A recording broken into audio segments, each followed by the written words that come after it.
of Ash and Flo. This is Unbillable Hours, a podcast about professional services marketing. Stick around to listen to our insights, tips, and best practices to improve your firm's marketing and even your career.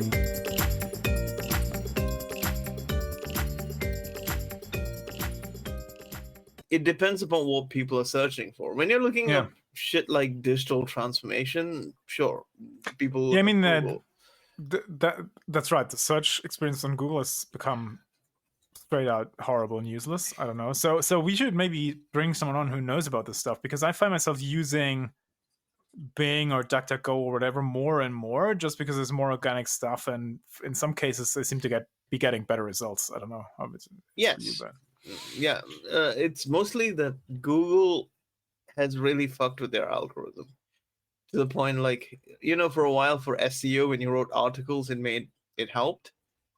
No longer, because everyone and their mother started writing articles. It no longer improves your SEO rankings anymore. It's just like, yeah, screw that. Then, like, people used to use these, short tail keywords. That really stopped. Like, yeah, and that is crap anyway. Like, the way, like, I'm not an SEO expert, but when I work with clients, I constantly tell them, like, this is a near bottom of the funnel game, right? So don't even optimize for digital transformation, that stuff. You get all kinds of searches which are pointless. But if someone searches for something more specific, which might be, so and so consultancy in city, or best consultancy for, but these the keywords that signal intent, that could be interesting. Question is, how do you optimize for those? Do you just pay to get those clicks?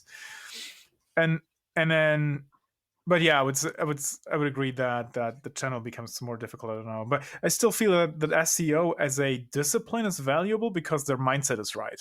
Right? They start with SEO as a discipline is like, the way they think is like, what does the client or the prospect need or want? Which that is exactly how you should do. I think all marketing, right? So yeah, I think what we need to talk about there is not SEO per se, but that's demand generation. Like, when you are building your page, you got to think about, like, the user experience and the funnel.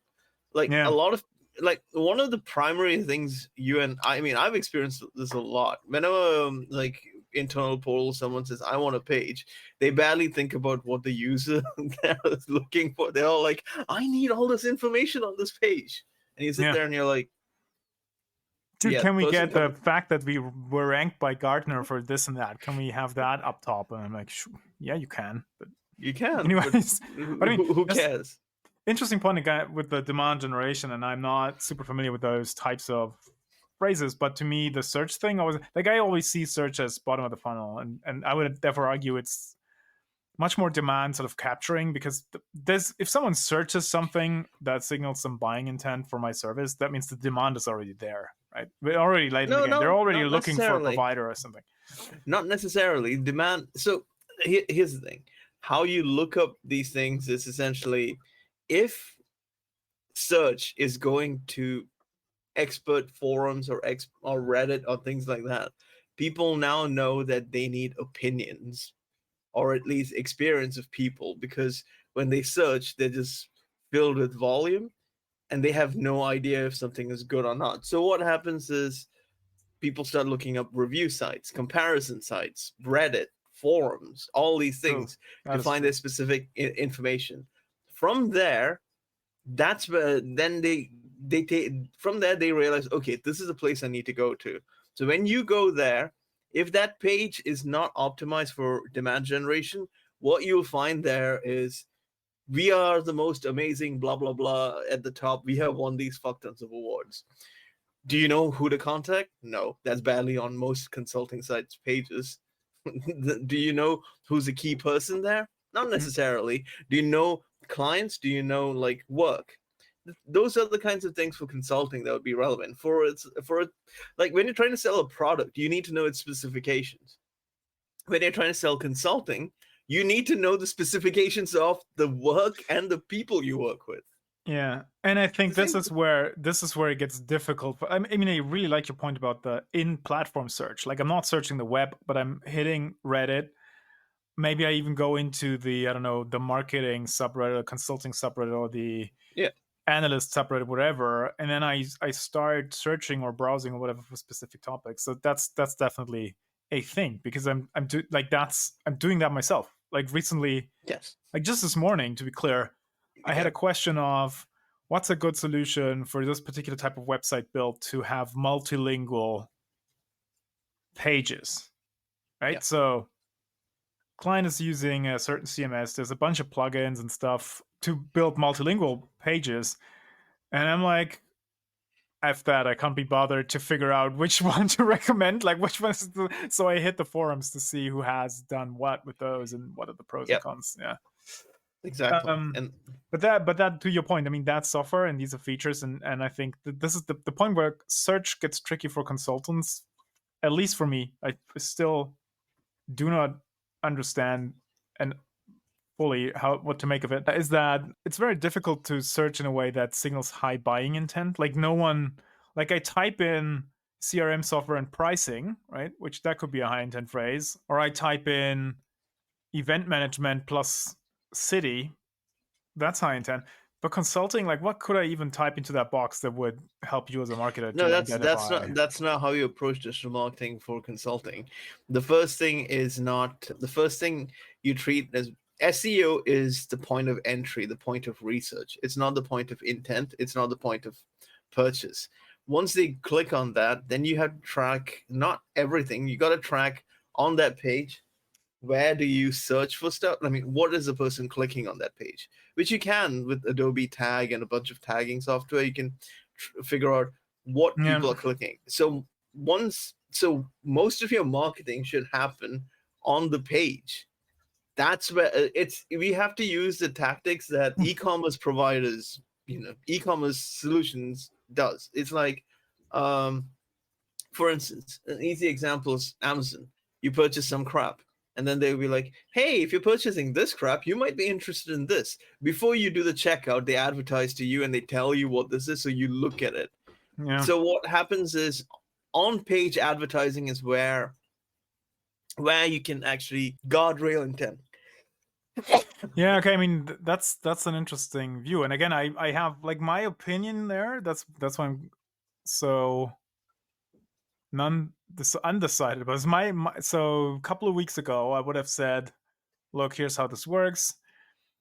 As an acquisition channel, you can pretty much almost sort of forget search. I mean, for all means, optimize for it. It's a smart thing to do because it puts you in the right mindset. But the reality is, consulting services don't get sought out and vetted and bought through web searches, because like I imagine that some CFO of a $500 million company has a problem in their treasury department. Once it's solved, they don't hit Google to find a bunch of blog posts to read stuff, and no. They give this to the specifiers, the decision makers on their team, and these people also don't read the blog posts because they know this stuff, right? Let's be honest, they're knowledgeable about it. They probably are very quickly in a decision process that plays out more in social media or in peer groups or amongst colleagues to decide. So I would have said, yeah, search, do it. It's part of the brilliant basics, right? You should have it, but don't expect it to deliver that much. But then I'm currently working with a firm that they brought in some SEO experts who then worked with me to work on their online materials and stuff. And we are 3 months in, and they have changed their rankings for that client's pages for a couple of searches. And it's actually they've gone from 0 inbound leads through search to 2 per week. And this is not super expensive management consulting. That's a firm that is in the engineering space and consults there, and they have like the ticket prices are in the low 5-figure range for projects, but still, like they've gone like there's inbound traffic from SEO. So I'm inclined to change my opinion there a little bit. I mean, it will still depend on what type of consulting you do. And I think in their case, it's probably plays a huge role that location does play a role in their business. So they get found by search phrase plus city quite a lot. So maybe that was one of the cases where it makes sense to optimize. But if you had asked me on the outset whether geography plays a role, I would not have guessed it. Never. But anyways, that's my anecdotal evidence, right? Story of one to say don't dismiss. I'm not going to dismiss search as outrightly as I've done that a couple of weeks ago, or a couple of months ago, I should say at this point. Yeah. Well, that's fair. What I'm going to just say with SEO is, I think the way people approach the discipline is the problem. I'm also looking up some stuff relating to that, and it's true. Like no one who so SEO is the easiest space and the worst space to earn a lot of money because Yeah. people because even agencies, even digital agencies, don't know the fuck what SEO is. I was brought in when I told you when I was at Samsung, I was also like working with a digital agency which works for their clients. So these guys are running massive corporate accounts and running their entire digital marketing campaigns, PC, display, programmatic, all of that. And then they're suddenly like, how does SEO work? Can you come and explain to us? And can you like talk to the client? And I'm like, dude, I'm the internal thing, not your external thing, but all right, fine. It literally I had to like spend at least an hour a week explaining to people how SEO works. That is sad, and I'm not sure if you can generalize that. I mean, I've met a bunch of SEO agencies who are really good at what they do, but I will give you this though. It's especially in consulting world, it is tough for the same reasons we touched upon in previous episodes, like who writes my content and that type of stuff. If you don't have the client insight that helps you inform, like, I don't know, the keyword identification process. Yeah. Because yes, all these agencies have tools and they can do stuff and la la, but I don't know what, like, let's take the 4 or 5 top global automotive companies and say you want to target the chief operating officers in their units. I don't know what these people search, if at all, or make that their teams and so forth. Like you need the insight in how the client works and what the client journey is. And I will grant you that is probably true. I have yet to meet an agency that knows their way around that type of stuff in consulting specific fields. I have seen some who are brilliant at this with e-commerce and so forth, but high ticket consulting, so which keywords do we pick? Yeah, difficult. It's usually a trial and error game, and the client pays for it to sort of calibrate it over a series of months. SEO is content marketing. SEO needs to be done internally by the content marketers because the content marketers know what the fucking content is. If you ask an agency to do it, they can do for products that consumers buy. B2C is where you go for an SEO agency because you know what? They know what a car is. They know what like chocolate is. They know all those products. You go to consulting, they sit there and they're like, what is this?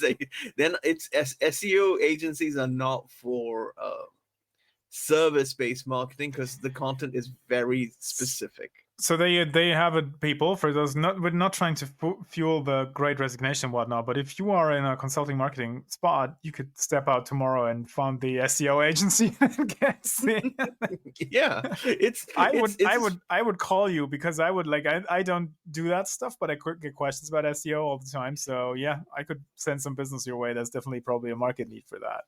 Because you're right, and I really like that. That's very quotable of you to say, that needs to be done in house because it is essentially. Yeah, you're right. I think you're right. It's the same. You can always find someone who twiddles with the H1 tags and adds like geotags to all the images and all that stuff, and that is important. Not mean to belittle that at all. It's important operation stuff, but I think the importance of it has come down somewhat with Google's algorithms just becoming so much smarter and becoming better at figuring out from way weaker signals what the page is about and whether it's good or not, right? I don't know. Yeah, I mean, on-page stuff. So when you're looking at like SEO specific marketing for like a professional services firm, let's not just think about consulting. The agency doesn't know what the content is. You have to spend time educating them, and like you mentioned, you had to do the whole trial and error and optimizing the whole thing. What the agency can help you is like they can help make the better URL for you, which is part of SEO marketing. They can make sure that they can advise you on like meta tagging the page. They can tell you things like don't write article specific stuff, just stuff. And they can, they can help on building the demand generation for the page, demand generation funnel, because a page has a content funnel. This is something that everyone who is like listening to this or anyone should realize. A page has a content funnel. You know what I mean by that is you go to a page, you look at the top, from there you need to know where you have to go next, and then you have to guide the person till, you know, conversion or action point. If you stuff the page with a lot of information up front, like, hey, we won awards, we are like the most company in the world, this is the most generic description of our service, then you have nothing. Because these days people who land on your page have a few key intents, and this is not about building personas and stuff, because gone are the days where we rely purely on a search to find us, you know, find us like the appropriate service. People will search within a site to get advice from someone who then takes you to this page. Once they're on this page, you already have their interest. Okay? You already have their interest. Now you need to get their attention. To get their attention, it's literally, you know, you basically get their interest, but, you know, get their attention from there. So what you do is, they know what they came for, so just give them like a brief overview of what there is, then show them the kind of product it is. And a professional services firm product is their client testimonials, the people who've done this work, and research.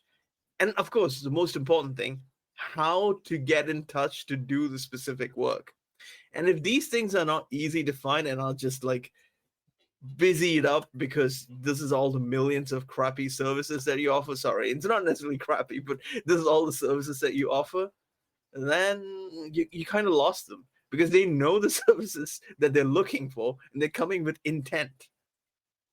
And the way we look at personas still is terrible, because we think that they're coming to this page for the first time and that they are now looking at it like, hey, we got to educate them about this whole thing. No, you don't have to.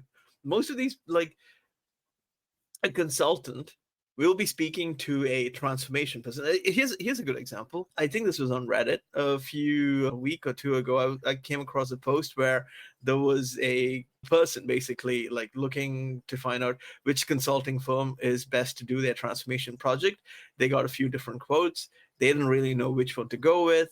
They just wanted people's opinions, and various consultants were giving advice. Now, this person will definitely go and look at the website after this just to, you know, validate what they're looking for. This person does not need to see, yes, we offer CFO transformation. Oh, we offer, you know, SAP to Azure. They know what they're looking for. Now you need to show them the products, which is essentially the testimonials, the people, research, in that order, and then how to contact. And that's it. Do not go further into like talking about all your services. Yes, have a services link or something there to show the whole thing, but don't stuff it on your main page. Yeah, I mean, it's all valid. I still have to wrap my head around more about the service, the Google services stuff. I think there's definitely, so what I definitely see is where you could improve is getting the basics right, like you just explained. Then also thinking about the, like, optimizing the site and thinking about the channel, how you get found and the key phrases and all that stuff. That's one part, right? The other part is what happened, like you also referred to, is what happens once people hit the page, right? And then I don't know if you want to get into pay-per-click a little bit, but I do see lots of ads by not so much consulting firms, by them too, but also advertising agencies seem to do this quite a lot, because they tend to sometimes optimize for local search. Like you then find an ad and they click on it, and the landing page is either like their homepage, or it's a generic landing page with lots of copy and blah blah. And I'm like, I already searched for specialized agency in city. Can't you just hit me with a landing page that says, okay, here's the contact form and let's chat or something like that? Because it's like, I guess the point I'm driving towards is there's also besides thinking about the search phrases and all the searches, and then your page, there's the part that goes in between, or I don't know what I'm losing my So point here. I think there's you got to think about the experience from beginning to end. Like I search for X, I land in Y. How do I get into some sort of meeting with your firm from there? And that seems to be something that's not often done. Like various pages get SEO optimized, but what's the journey? Like I found you, cool. What next, right? That sort of thing. So let's touch like since you asked me to talk about pay-per-click, let's do it this way. Well, you've got your SEO optimized, and this is no longer simple things like digital transformation. You got to be specific. It needs to be like at least a few phrases to make sure that people are searching for the right thing or getting there. Now, when you connect this SEO to your pay-per-click, pay-per-click is where you got to bring the human element in. You know why? Because this is where you get a person's attention. If you just say, hey, we have done blah blah blah, or this SAP to Azure digital transformation, or Workday migration, or whatever. I'm sorry I'm bringing up these specific platforms, but the thing is, this is where you bring humor in, bring the human element in. I mean, not necessarily humor. It's like when a person goes and they suddenly see this ad, they have no reason to click when they just read some pointless text. Get a person's attention. Go there, write something that makes a person want to click.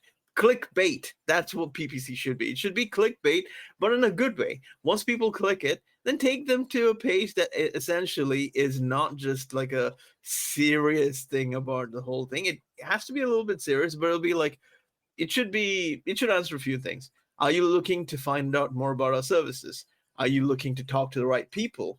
Are you looking to attend an event that we've got? Or are you, what do you say, looking to read about the work we've done for others?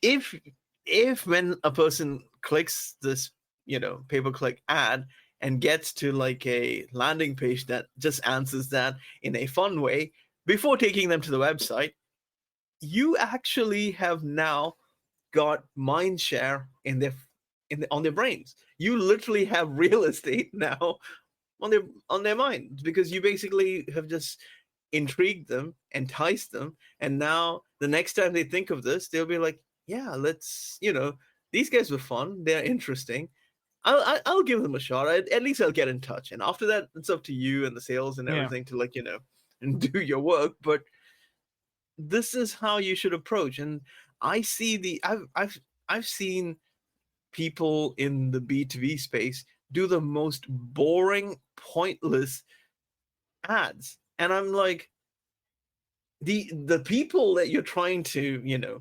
seduce still are human. They're still the same people who purchase like coffee, cars, chocolate, all these things. I mean, this is where we go back to all the brilliant basics I keep getting back to all the time, right? It's like, you got to know who you're talking to. You got to realize these are actual people, and then you got to tailor whatever you're saying to those facts. I fully agree.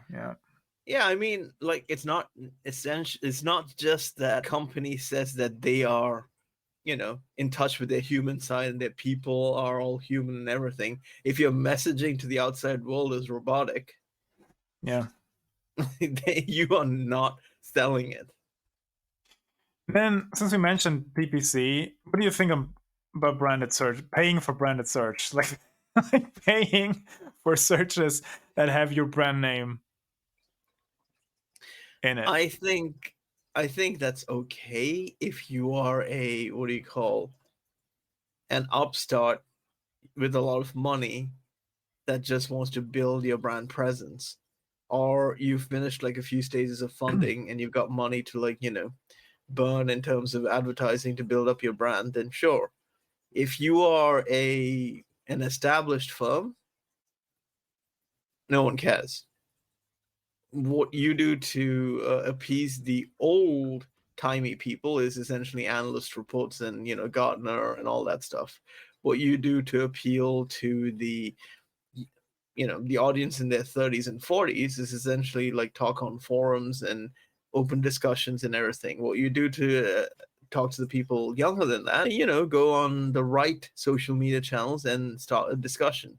Either way, the whole thing, like, people need to understand that these are just entry points to a discussion. And if you can start the discussion from the get-go and take that all the way to the end, you actually have the trust of your buyer. And one of the key things that I'm seeing that, that's missing is that marketing and sales are so hell-bent on selling that they're forgetting to treat the customer as a human and build their trust up front, not build their trust because of the work you've done. Yeah. That's there. That's an addendum. But you don't, like, just think about it as a street interaction. I don't come up to you if you're a stranger and just say, hey, I'm going to just tell you about this amazing thing that I have. They'll be like, who are you? Why'd you just stop me right now? Think about it that way. Yeah. It's like can we summarize a wild rant here about SEO and its role in consultancy marketing? I think we both agree that it's still important as a basic, I don't know, tactic, strategy, whatever.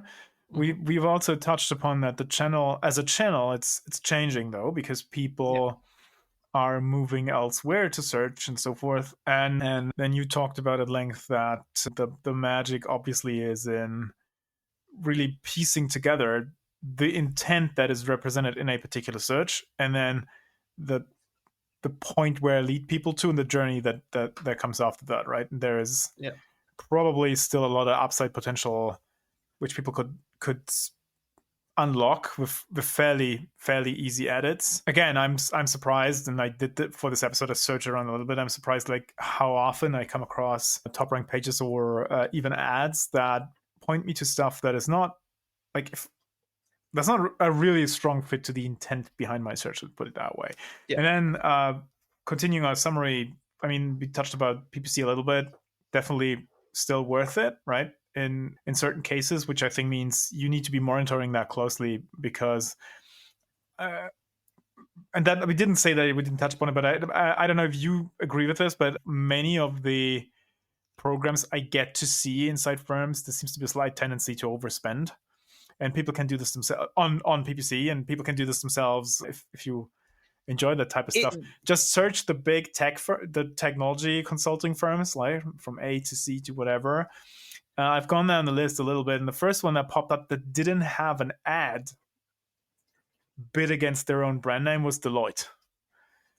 All the other firms I typed in, the first position in Google always is a paid for ad, which if you are a humongous firm, you will rank number one for your brand name anyway. So why pay for, like, there are things like that which I don't understand, and maybe we need to bring someone in who does this for a living and really gets it. But I often feel like there's a lot of budget goes to this stuff. A lot of budget goes into this stuff, and if you look into the Salesforce instances or the HubSpots of this world, the RA doesn't seem to be super great. I'm ready to be convinced otherwise, but I'm a bit, I don't know. I'm undecided when it comes to search. I think that's it. That's the takeaway. I would just say search is something that needs to be done in a clever manner. It is an addendum, and it needs to be done by the content expert. And if the content expert doesn't understand the SEO element, then bring someone in. Oh, how could I forgot? Yeah, that was your point about how it has to be done in house, and how and I would fully buy that. And if that should be the takeaway for this episode, because you just can't delegate that shit away. We're sorry. No, you can't. And you really got to nail your client journey in terms of understanding it and understanding where people may be searching, right? What stage of the journey, SEO, what they're searching for, all these types of things. Yeah. SEO is so content heavy that unless you're a content expert, you can't really do it. Like I was telling earlier, like, the thing is, you can go to an SEO agency and they will be amazing to sell your B2C products because they know most of the consumer products because they are consumers themselves. You try to do that with major professional services products, unless they worked in one of those firms, they're going to struggle because they're not the expert. And it's not ideal. I would take that point of, the digital marketing funnel in-house entirely, and then bring them in when you're trying to optimize your SEO and, move into the pay-per-click area before you do the display and programmatic. Otherwise, it's just I mean, a very good reason for what you just said, Flo, about most of these, professional services firms popping up as an ad when you search them, is because they are probably not getting the advice they need to do it. Well, I mean, if you take a closer look, but most of them do, the ads mostly point to the recruiting spaces. So maybe there's a play here of, I'm a humongously large Big Four firm. There's a bunch of pages which might rank if you just search brand name. I do want you to go to my jobs page, so that's why I'm buying the ad, right? So you don't get lost between the millions of URLs we have on our page. But I really don't know how it works. We should get someone on. But the one thing I will say, and then we can close if you don't have anything else. I have been on the receiving end in terms of many SEO optimization suggestions for single pages. Like you just happen to own the page, and then the SEO team in the firm pings you and says, "Hey, why don't you change the headline to this and that?" And quite frankly, a lot of that stuff was always based on search volume, which, and this goes to your point about being clever, I could not care less about, right? If I'm trying to target the 40 bosses of the 40 CEOs in German DAX companies, I don't need a search term that has a volume of 10,000 searches. I need what they are searching, which that might be completely different from what has not necessarily, but it might be completely different from what the highest volume is. So again, I think your point is very valid. You got to be the content expert, and you got to be really clever about what you optimize for. Yeah. And if you're going after intent and good conversion rates, chances are high volume is not what it is. Probably not. No, it's not. It's not. That's the end of my rambling for the day. I don't know. No, but I think that's a good point to end our discussion, Flo, given the fact that we already did a recap. Yeah. Do you know what? We went a few places, but I liked it. I'll try and find us an SEO specialist for some upcoming episodes. Someone from a professional services firm, right? Who gets this stuff. Yeah. You might be able to find some. Cool. So thanks for that. I'm going to stop the recording, and I hope you have a nice and happy Friday and weekend after this. All right, then. Speak to you later, guys. Speak. Thanks for listening to Unbillable Hours. If you want more, tune in next week. You know where to find us.